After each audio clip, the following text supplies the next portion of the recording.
Hello दोस्तों, आज हम लोग पढ़ेंगे सेंट्रल डोग्मा।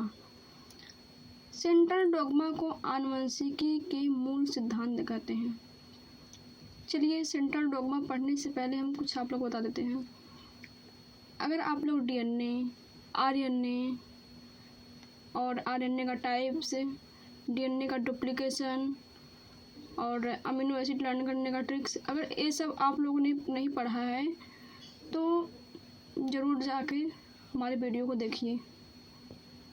बहुत ही इजी तरीके से बताया गया है और चैनल को ज़रूर सब्सक्राइब कीजिए।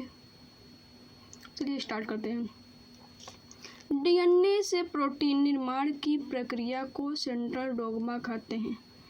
जब डीएनए से प्रोटीन का निर्माण होता है तो उस प्रक्रिया को ही कहते हैं सेंट्रल डोग्मा। समझ में आया?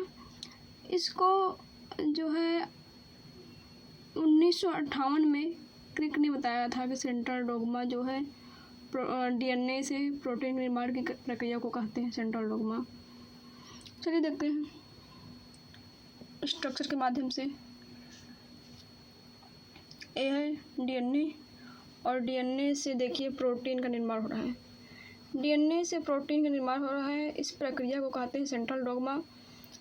तो डीएनए से जब डीएनए का निर्माण होता है तो उस प्रक्रिया को कहते हैं डुप्लीकेशन। देखो ये एरो जो लगा है इसका मतलब है कि इसी से निर्माण, इसे कहते हैं डुप्लीकेशन। ये है डीएनए पॉलीमरेज। ये एरो देख रहे हैं, जब डीएनए से एमआरएनए का निर्माण होता है तो ट्रांसक्रिप्शन कहते हैं। हिंदी में कहेंगे तो अनुलेखन। जो भी मैसेज इस पे है उस पर दूसरे उसके जो टेम्पलेट है उस पर लिख उठता है, इसीलिए अनुलेखन कहते हैं। और एमआरएनए से प्रोटीन के निर्माण को अनुवादन कहते हैं। उसकी इंग्लिश है ट्रांसलेशन, यानी कि जो भी मैसेज है उसका अनुवाद करके प्रोटीन का निर्माण होता है, इसीलिए उसे कहते हैं अनुवादन या ट्रांसलेशन। अगर ये एमआरएनए से डीएनए का निर्माण होता है तो उसे कहते हैं रिवर्स ट्रांसक्रिप्शन, यानी विपरीत अनुलेखन।